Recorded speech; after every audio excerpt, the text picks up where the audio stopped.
Welcome to another CEO Wisdom Pod. We have Jill Nichols with us today. She's a CEO and executive coach, a Vistage chair, strategist, brand and marketing leader.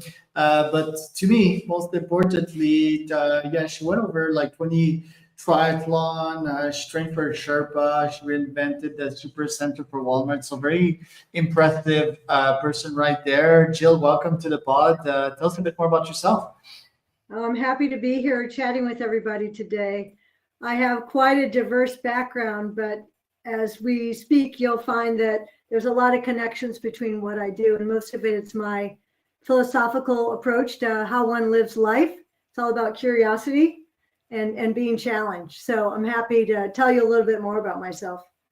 Well, yeah, I want to know why you were built that way, because as you might know, you're quite special. You weren't built like most of your peers or folks, like human beings. So why were you built that way? What kind of education did you receive when you were younger?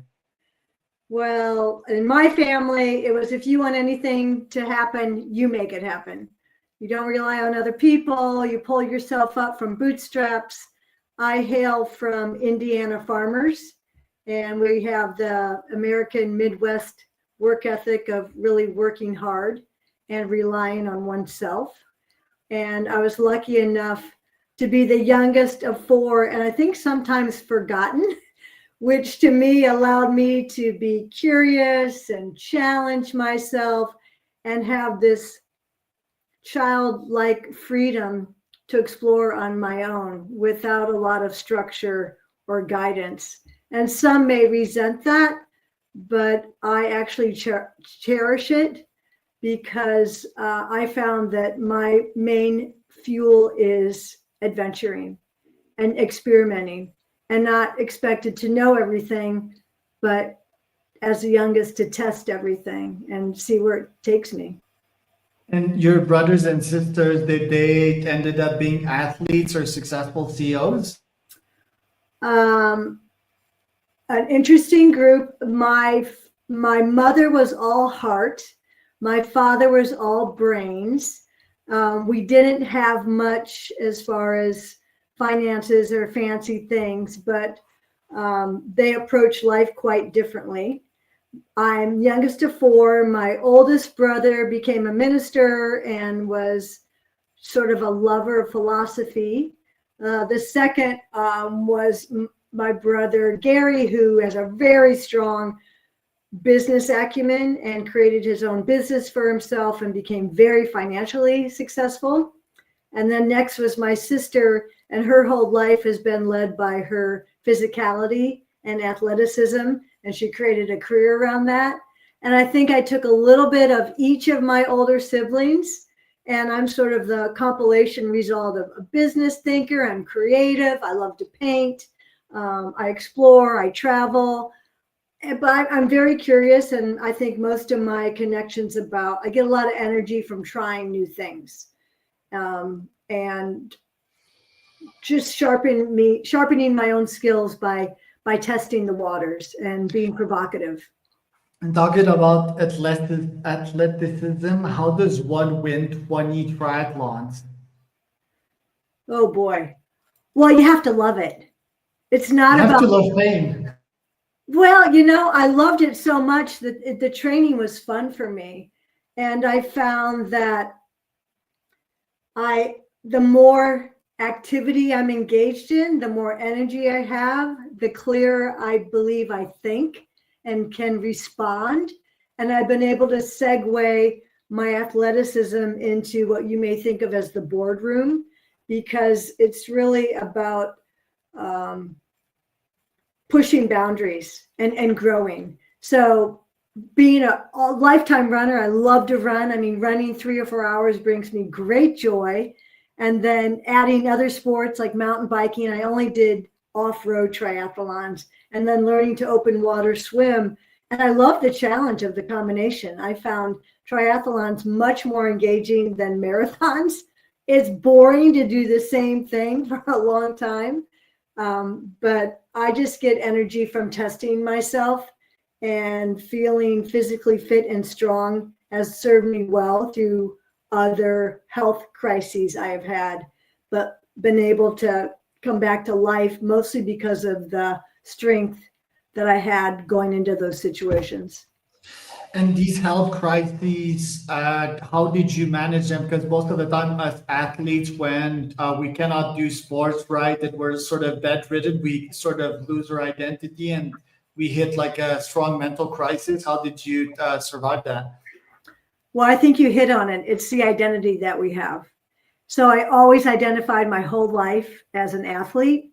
And then as I advanced my professional career and became more proficient and climbed the corporate ladder, those that knew me from work didn't always realize I was an athlete.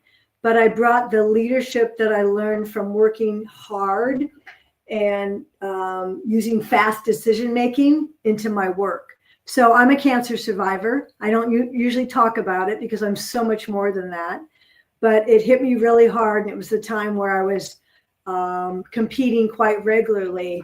And I'm grateful for the physical fitness that I had to sustain the chemotherapy, radiation, and surgery that demanded of me to survive cancer.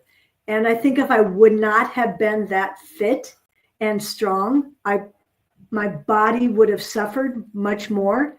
But mentally, I had the strength and the will and the discipline to take on the treatment and to invite people in to help me, realizing at that time that life isn't just about me and all the things that I do. I'm not an island, but needing other people work two ways. I mean, I realized that I need the friends and the family and the community I had around me, and allowing them to give and help me became a benefit for both of us. And that was a real aha moment for me, to not always have to be the strongest or the best or answer all the questions, but it's in the world we live in today, it's about connecting with other humans, having understanding and compassion, allowing myself to give, but also to receive. And I had never in my life really been a receiver. So it was a great lesson for me. To that aha moment myself, I very much identify myself as a provider, and it's always hard for me to receive anything. Even when people compliment me, I just dodge. I always dodge it. I never fully receive it. So yeah, I'm not sure if I need like a life or death instance to understand that. But yeah, talking about that, like what's your life philosophy towards death nowadays that you came close, I would guess, like how do you perceive death and legacy, for example? Well, that's a great question. Well, I start every day by thinking about all the things I'm grateful for, because gratitude gives me abundance. And it's not about, I have a rich life. I'm not financially rich, but I'm grateful for the things I have, my kids. I've been married 38 years. The lack of fear I have. Most of the cancer really shored up my philosophy of I do not give power to fear ever. Fear is so debilitating. One has to trust themselves, and it's okay to make mistakes. I mean, part of being curious is being able to make mistakes. And that's allowed me to be late in my career to really have a mission as a guide. I think I'm a guide to others. I like to be a guide who bring people together, who can help navigate new terrain for other people, and celebrate the wins that we have. And everybody has different wins and everybody has different experiences, but leading a life of abundance to me is mostly a mindset. And a lot of it we can shift just with the way we hold ourselves, right? Like if we're smiling, we sort of bring joy to a conversation rather than, I can be thoughtful, but I find that a smile really is a good start to every conversation and invites people in. Especially in the business world, right? Like where everything is so serious. I also started like a humor newsletter about 6 months ago, and that really lightened me up in a sort of darker phase. As business owners, we always have up and downs, and I think it's important to smile, to have fun, and to be playful, right? Like that was my last conversation right before you. The guy was quite specific on intentionally integrating play on a daily basis, which is super important. I want to ask you about the Sherpa stuff, though, right? Like you mentioned that you consider yourself a Sherpa nowadays, and I guess that's part of your Vistage chair role. You trained as the search and rescue operator on Everest, I believe. Tell me about that part of your life. Yeah, that was a really fun part. That's about being open to meeting people, right? So a job I had at the time, it was in the outdoor industry, connected me with Amy Bollard and Sue Purvis. And they were directors of the Kumbu Climbing School, which has been established by American climbers to help educate and train the Sherpa who take people up to the summit of Everest. And the Sherpa, as you may or may not know, is a community that lives on Everest, and it's an ethnic group. And because they live at high altitude, their bodies are more assimilated. But they're also living in a very limited culture that doesn't provide the training that our climbers that are being paid high amounts of money to take people to the summit, they have a lot of training and they have skills. So the Kumbu Climbing School was set up for that. So I was invited to go up to Everest Base Camp with Sue and Amy. And during the trek up, which was about, I think, 12 days, every day they shared with me their expertise on first aid, high altitude first aid and search and rescue. And we created a program while we were hiking up that would be established, and that would be the training for the year. So I learned so much. And I think the most important thing that I learned is about listening, because they bring so much to the table. It's not that they're not informed. They just aren't necessarily informed in the way that we have been. And their culture is around acceptance and kindness and thoughtfulness, which was challenging for them in high-risk situations to take leadership roles, because the Sherpa had not been supported in their communities to take charge. That was looked down upon. So a lot of our training was just helping them make fast decisions, giving them the confidence that they understand what's required when one has an injury. If you're falling into a crevasse, how do you handle that? Taking charge with confidence. And it's really a cultural exchange. It's not only teaching, but a lot of it was listening and understanding where they're starting from. So Right. that taught me so many things. And I just learned a lot more about leadership through working with these other people in very crisis-oriented situations. Yeah, and communication styles. Also, what do you think about like Sherpas learning a bit more about the EQ part, right? Because I believe if you don't support someone that is mentally distressed up there, it can create like a health hazard and a dicey situation. What about like teaching them like how to support these people, when to push them, when to not push them, when to be empathetic and so forth? A lot of it was giving them boundaries. Like, here's a point that this is a red line. I mean, could be a fatal situation. And just helping them understand where is their give and take and where is this life-threatening and what needs to happen. And then training them over and over and over every day and giving them materials and practicing with them. And then the climbers came in the second week and gave them like ice climbing skills and other skills. But we were really giving them first aid and medical skills that they can take back to their villages. So this is very coveted, to have the expertise to take people up to the summit. So there's no better students. I mean, they hang on every word, they hang on everything you're teaching them. And we need to give them the confidence that they knew it was life-threatening, and you need to step in. No one else is going to do it. So I think it was letting them know they were already leaders, and here's some tools that will help them be more successful in their leadership. And they have a personal and financial investment, because that job that they take is quite serious, and it goes home and it feeds the village. So it's Right. all touching on a bigger ecosystem. Right. Yeah. It's one of the most unique jobs and situations in the world. If you think about it, like just living on Everest and their specific culture, and then like taking all these different cultures up to the top, right? Like it's quite unique. Tell me about your 38 years of marriage. Like, how does one do that? What are your best relationship tips here to make it last that long? Trust. You got to trust each other. Well, also marry someone that you have fun with. I mean, I think one of the most important decisions we make in life is who our partner will be, whether you marry them or not, but who your life partner is. And Doug and I met in college, and we had it was many years, I think 5 or 6 years before we decided to be married, but we had so much fun together, and we both like to adventure, and our lives were stripped down to things that really matter. And we lived all over the world. We've had 3 lovely kids who are now gainfully employed and living healthy lifestyles that I respect and admire. But it'll be 39 years in October. And now that the kids are grown and out of the house, we're back to doing fun things together and sharing responsibilities. So we both were the main breadwinners at different time in our career.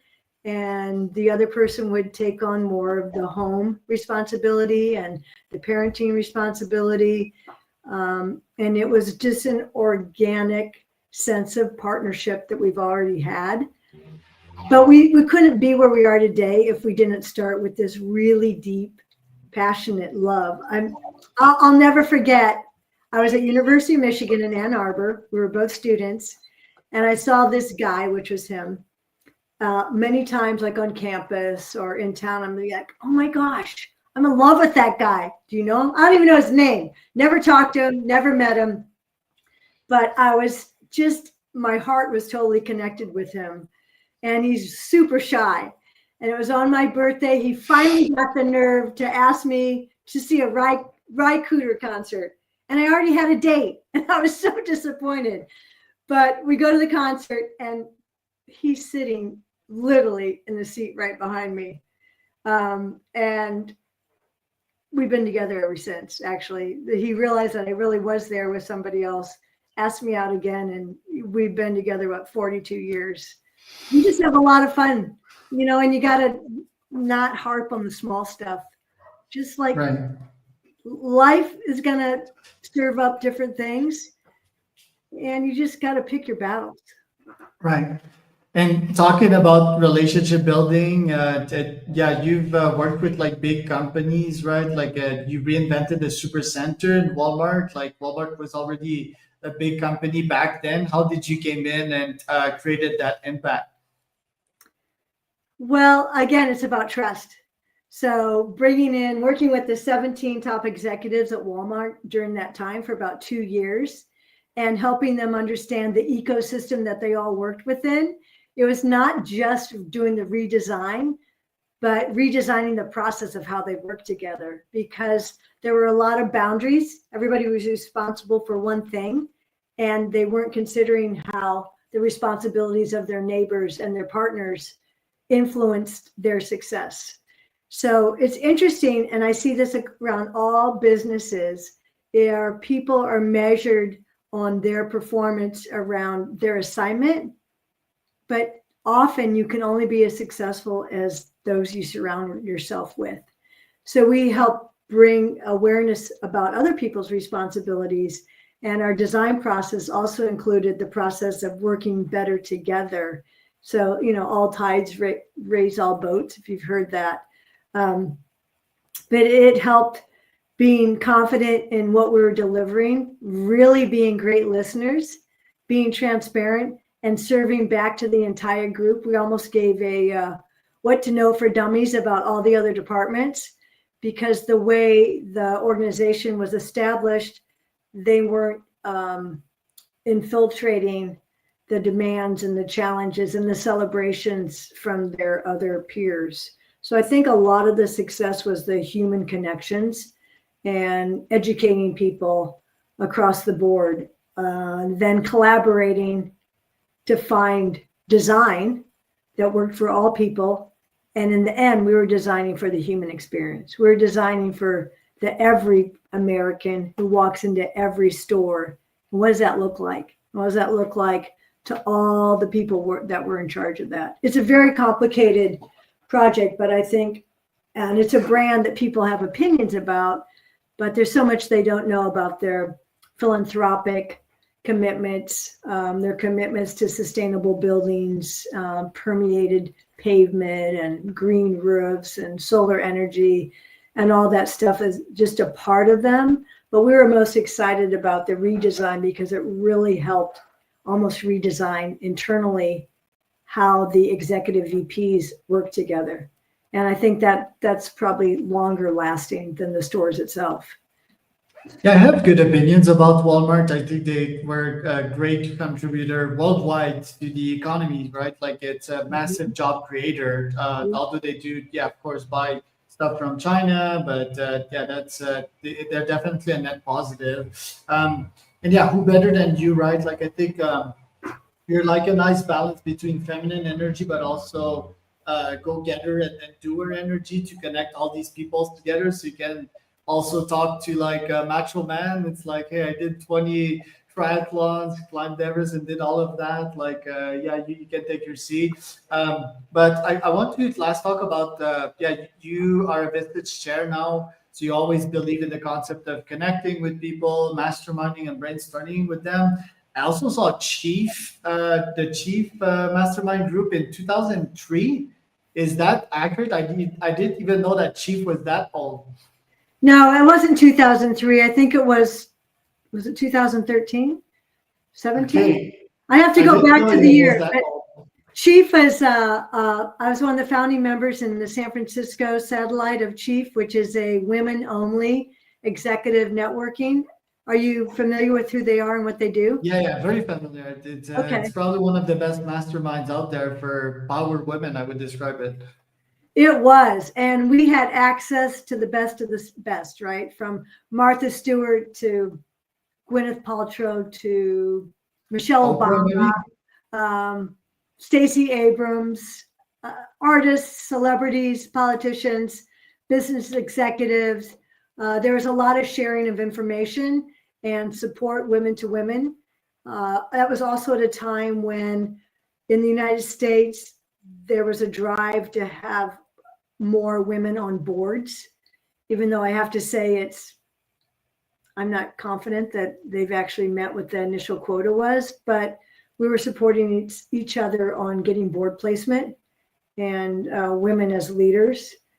I really believe in that. Not only am I trying to elevate all leaders, but I have a particular interest in female leadership because I think we have different demands and expectations. If someone's really succeeding in their role as a CEO and they're female, they've probably worked a heck of a lot harder than the guy next door because, 100%. yeah, they had to jump through other hoops.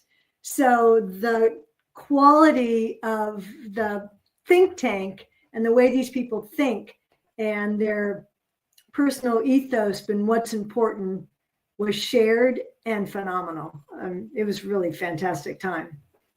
And nowadays with Vistage, what are your goals this year? Like, what does the future looks like for you? Well, Vistage is a platform where I lead executive peer groups, and the value of the experience is we all come from a different place, diversity in person, in gender, ethnicity, age, professional experience, and industry. So it's a highly confidential place where people can be very vulnerable when you're executive and help 12, 15 other people help you land on ideas and decisions based on the best practices from everybody else. So you have to come to those meetings being curious, being willing to challenge the status quo, accepting that new information may expand how you think and your horizons. And I like to be provocative. Something may be risky to you, but listen to these other people. They've been doing it a long time. You're not at risk. It's okay. I'm giving you the confidence to branch out and explore. so you can have 10 times growth next year or be happier at home. It's also really important to not separate work from life. I think it's a trifecta. How we are fulfilled requires us to think about your business, your personal life, and your health. And you can't really do one without the other. So when I'm doing executive coaching and coaching my group, I like us to present ourselves in all manners of our life because they're all synchronized together. Love it. Well, thank you so much for being on today. Jill, where can people find out more about you? Well, you can connect with me on LinkedIn. I'd be happy to talk more or privately with you. Or you can reach me at jill@nicholsgroup.com. I don't know if that's showing anywhere here. You can find me there or on vistage.com. I'm in San Rafael, California, and I hope you reach out to me. That was Jill and Charles for another CEO